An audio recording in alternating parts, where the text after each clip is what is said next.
एक ऐसा इंसान जिसने गरीबी से उठकर दुनिया की सबसे शानदार कार ब्रांड रोल्स रॉयस बनाने तक का सफर तय किया। वीडियो की शुरुआत होती है इंग्लैंड के एक गरीब परिवार से, जहां 27 मार्च 1863 को एक बच्चे का जन्म होता है। किसी को नहीं पता था कि ये बच्चा आगे चलकर एक ऐसी महंगी और लग्जरी कार कंपनी का मालिक होगा जिसकी कार को दुनिया के सबसे अमीर लोग ओन करने के सपने देखेंगे। उस बच्चे का नाम था हेनरी रॉयस। हेनरी रॉयस के माता पिता जेम्स और मैरी एक फ्लोर मिल चलाते थे। जब रॉयस 4 साल के थे तो उनके फादर का बिजनेस बर्बाद हो गया था। उनका बचपन काफी मुश्किलों भरा था। जब वे सिर्फ 9 साल के थे तब उनके पिता का देहांत हो गया। परिवार की जिम्मेदारी उनके कंधों पर आ गई। सिर्फ 9 साल की उम्र में जब बचपन खेलने कूदने और पढ़ने लिखने का समय होता है, तब हेनरी को अपने घर के लिए रोजी रोटी कमाने का बोझ उठाना पड़ा। उन्होंने बचपन से ही मेहनत और लगन से काम करना सीख लिया था। हेनरी के पास फॉर्मल एजुकेशन की कमी थी। उन्हें स्कूल जाने का मौका नहीं मिला क्योंकि घर के हालात ऐसे नहीं थे कि उन्हें स्कूल भेज सके, पर उन्होंने हमेशा सीखने की कोशिश की। उनकी माँ ने मेड का काम और उन्होंने न्यूज़पेपर बेचना और पोस्ट ऑफिस के टेलीग्राम डिलीवर करना शुरू किया। एक न्यूज़पेपर बॉय से लेकर टेलीग्राम डिलीवरी बॉय तक हेनरी ने हर काम को अपने बेस्ट एफर्ट से किया। इस दौरान उन्होंने एक इम्पोर्टेंट लेसन सीखा। Hard work and dedication are the keys to success. जब आपकी लाइफ में इतनी मुश्किलें हो तो हर दिन एक चैलेंज लगता है, पर हेनरी ने कभी गिव अप नहीं किया। उन्होंने अपने हौसले और मेहनत से सब कुछ सीखा। 15 साल की उम्र में उनकी लाइफ में एक टर्निंग पॉइंट आया। उनकी एक आंट ने ग्रेट नॉर्दर्न रेलवे कंपनी में 20 पाउंड पर एनम देकर रॉयस को एज एन अप्रेंटिस ज्वाइन करवा दिया और वहां से उनका सफर शुरू हुआ। उन्होंने दिन रात एक करके मैकेनिकल इंजीनियरिंग के स्किल्स को मास्टर किया। रॉयस ने हर एक छोटी से छोटी चीज को ऑब्जर्व किया और अपने स्किल्स को इम्प्रूव किया। वहां अगले 3 सालों में रॉयस ने दिन रात एक कर दी, दर्जनों बुक्स पढ़ के और फैक्ट्री में प्रैक्टिकली काम करके कारपेंट्री, मैथ्स और सबसे इम्पोर्टेंट इलेक्ट्रॉनिक्स का काम सीखा। 17 साल की एज तक वो एक फुली केपेबल मैकेनिक बन चुके थे। 21 साल की एज में वो मैक्सिम वेस्टर्न नाम की कंपनी में एज एन इंजीनियर काम कर रहे थे, लेकिन फाइनेंशियल डिफिकल्टीज के चलते ये कंपनी बंद होने वाली थी। ऐसे में रॉयस कई और कंपनीज में जॉब ले सकते थे, लेकिन उन्होंने अपनी खुद की इलेक्ट्रिकल इंजीनियरिंग कंपनी खोलने का फैसला लिया। 1884 में अपनी 20 पाउंड की सेविंग्स और एक पार्टनर के साथ उन्होंने अपनी खुद की company FH Royce and company Manchester में एक छोटे से ऑफिस स्पेस से शुरू की, जहां उनकी कंपनी ने इलेक्ट्रिकल फिटिंग्स बनाने का काम शुरू किया। ये एक बहुत बड़ा स्टेप था उनकी लाइफ में। उस समय इलेक्ट्रिकल लाइटिंग्स और फिटिंग्स की डिमांड बहुत बढ़ती जा रही थी। इसी को देखते हुए उन्होंने इलेक्ट्रॉनिक डोरबेल, बल्ब होल्डर्स और आर्क लैंप्स की मैन्युफैक्चरिंग का काम चालू कर दिया। धीरे धीरे उनका व्यापार बढ़ने लगा और उनकी कंपनी मार्केट में ग्रो होने लगी। उन्होंने कई नए प्रोडक्ट्स बनाए, जैसे कि जनरेटर और इलेक्ट्रिक क्रेन। उनका हमेशा ये सोचना था कि अगर किसी चीज को बेहतरीन बनाना है तो उसमें अपना 100% देना होगा, और इसी सोच ने उनकी कंपनी की किस्मत बदल दी। ईयर 1900 तक कंपनी की सेल्स 20,000 पाउंड क्रॉस कर गई। सब सही चल रहा था कि तभी कहानी में एक ट्विस्ट आता है। 1901 में जर्मन और अमेरिकन ने ब्रिटिश इलेक्ट्रॉनिक्स मार्केट में एंट्री ले ली। कंपटीशन एकदम से बढ़ गया और इलेक्ट्रॉनिक्स इक्विपमेंट्स के प्राइसेस काफी गिर गए। पूरी कोशिश के बाद भी रॉयस का बिजनेस क्रैश करने लगा, लेकिन उस समय बहुत कम लोगों के पास कार थी और हेनरी रॉयस की ऑटोमोबाइल्स में गहरी दिलचस्पी थी। 1902 में रॉयस ने अपनी पहली गाड़ी खरीदी, जो थी एक फ्रेंच डेकोविल, पर वो कार उनके स्टैंडर्ड्स के मुताबिक नहीं थी। वो अनरिलायबल थी और बहुत ही ज्यादा मैकेनिकल प्रॉब्लम से जूझ रही थी। वो कार बिल्कुल भी चलने लायक नहीं थी। लेकिन रॉयस अगले ही दिन उस कार में मॉडिफिकेशन करने लगे और उसे चलने लायक बनाने लगे, पर जाने अनजाने में उन्होंने पूरी कार को ही रीडिजाइन कर डाला। ये रीडिजाइन कार ओरिजिनल डेकोविल कार से काफी सुपीरियर थी। उन्होंने उसमें पाई गई सभी खामियों को दूर किया और यहीं से रॉयस को कॉन्फिडेंस आया कि वो अपनी खुद की कार्स बिल्ड कर सकते हैं। अपने इलेक्ट्रॉनिक्स के बिजनेस को क्रैश होते हुए देख हेनरी ने फैसला किया कि उन्हें अपनी खुद की कार बनानी चाहिए। उन्होंने एक छोटी सी टीम असेंबल की और अपनी नई कार को डिजाइन करना चालू कर दिया। 1904 में उन्होंने अपनी पहली 10 हॉर्स पावर और 2 सिलेंडर वाली एक कार को बनाया, जिसका नाम रखा रॉयस 10। ये कार इतनी शानदार थी कि इसमें क्वाइटनेस, लाइटनेस, ड्यूरेबिलिटी और रिलायबिलिटी ये सब था जो इस कार को हर मौजूदा कार से बेटर बनाते थे। और इस कार ने अपने पहले ही टेस्ट में 50 किलोमीटर का सफर तय किया।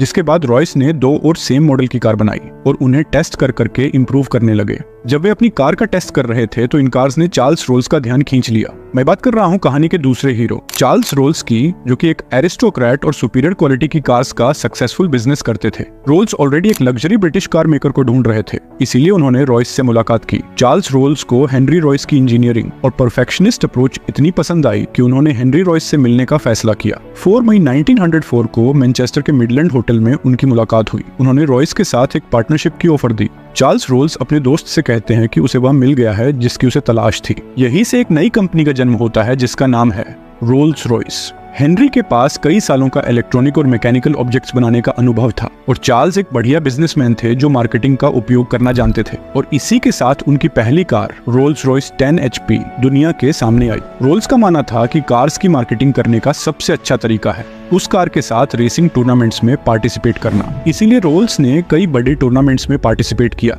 और रोल्स रॉयस की कार्स यूज करके उन रेसेस को जीता भी। साथ ही साथ उन्होंने इन कार्स से कई नए स्पीड रिकॉर्ड्स भी बनाए।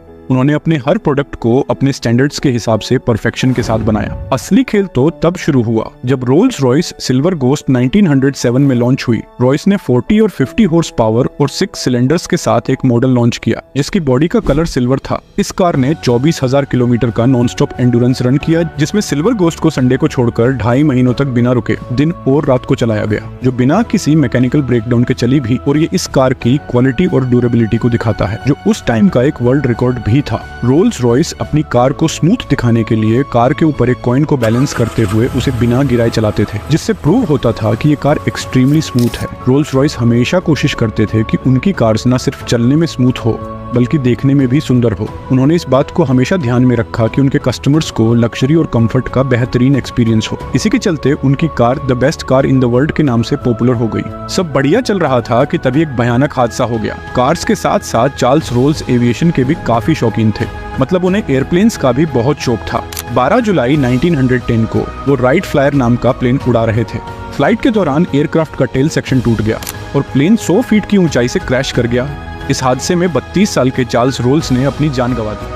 अनफॉर्चुनेटली एयरप्लेन एक्सीडेंट्स में जान गंवाने वाले वो ब्रिटेन के पहले इंसान बने। इस हादसे ने रॉयस को डीप इम्पैक्ट कर दिया था। वे इस लॉस से उभरने की कोशिश कर ही रहे थे कि 1911 में उन्हें एक और झटका मिला। उन्हें बहुत ही ज्यादा हेल्थ इश्यूज होने लगे थे। वो काफी बार बीमार पड़ने लगे, पर उन्होंने कभी अपने काम से समझौता नहीं किया। उनकी हेल्थ ने उन्हें फ्रांस शिफ्ट होने पर मजबूर कर दिया क्योंकि वहाँ का वेदर उनकी हेल्थ के लिए ठीक था। वहाँ भी उन्होंने अपना काम जारी रखा। वह अपने बिस्तर से ही डिजाइन्स के स्केचेस बनाने लगे। उनके इंजीनियरिंग स्किल्स और इनोवेशंस रोल्स रॉयस को एक अलग ही लेवल पर ले गए। वो अपने आइडियाज को विजुलाइज करते थे और फिर उन्हें पेपर पे उतारते थे। उनके डिजाइन हमेशा इनोवेटिव और प्रैक्टिकल सॉल्यूशंस के साथ होते थे। रॉयस ने एक बार कहा था, strive for perfection in everything you do, take the best that exists and make it better, when it does not exist design it. ये सोच उनकी हर क्रिएशन में दिखाई देती थी। हेनरी रॉयस के एफर्ट्स सिर्फ कार्स तक सीमित नहीं थे, उन्होंने एरो इंजिन्स का भी विकास किया। वर्ल्ड वॉर 1 के दौरान रोल्स रॉयस के एरो इंजिन्स ने एलाइड फोर्सेस को सिग्निफिकेंट एडवांटेज दिया। उनके इंजिन्स रिलायबल और पावरफुल थे, जिन्होंने एयरक्राफ्ट्स को ज्यादा एफिशिएंट बनाया। उनके रोल्स रॉयस ईगल इंजन ने एक लैंडमार्क अचीवमेंट सेट किया जब एक ब्रिटिश बॉम्बर ने नॉनस्टॉप फ्लाइट की ब्रिटेन से ऑस्ट्रेलिया तक। रॉयस और रोल्स का योगदान इंजीनियरिंग और ऑटोमोबाइल इंडस्ट्री को इमेंस था। उन्होंने ना सिर्फ एक सक्सेसफुल ब्रांड बनाया बल्कि इनोवेशन और परफेक्शन का एक मिसाल भी दिया। उनका सफर गरीबी से शुरू होकर दुनिया के सबसे आइकॉनिक ब्रांड्स तक पहुंचने का है। उन्होंने दिखाया कि अगर डेडिकेशन और हार्ड वर्क हो तो कोई भी मंजिल दूर नहीं। रॉयस और रोल्स दोनों ने मिलकर रोल्स रॉयस को एक ऐसी कंपनी बनाया जो आज भी लग्जरी और स्टेटस सिंबल के रूप में जिंदा है। रॉयस को उनके इस कंट्रीब्यूशन के लिए 1930 में Order of the British Empire से भी सम्मानित किया गया। लेकिन इसके ठीक 3 साल बाद 22 अप्रैल 1933 को 70 साल की उम्र में हेनरी रॉयस का देहांत हो गया। रोल्स भी अपने जीवन में एविएशन और ऑटोमोबाइल्स के फील्ड में अपनी छाप छोड़ गए। आज रोल्स रॉयस सिर्फ एक कार नहीं, एक लेगेसी है। ये कार्स न सिर्फ इंजीनियरिंग मार्वल्स है बल्कि लग्जरी और स्टेटस सिंबल भी है। गरीबी से लेकर इंजीनियरिंग जीनियस तक का उनका सफर सच में प्रेरणादायक है। उन्होंने यह सब अपनी डिटर्मिनेशन, हार्ड वर्क और एक्सेलेंस की वजह से अचीव किया। Stay tuned for more such videos. Thank you for watching.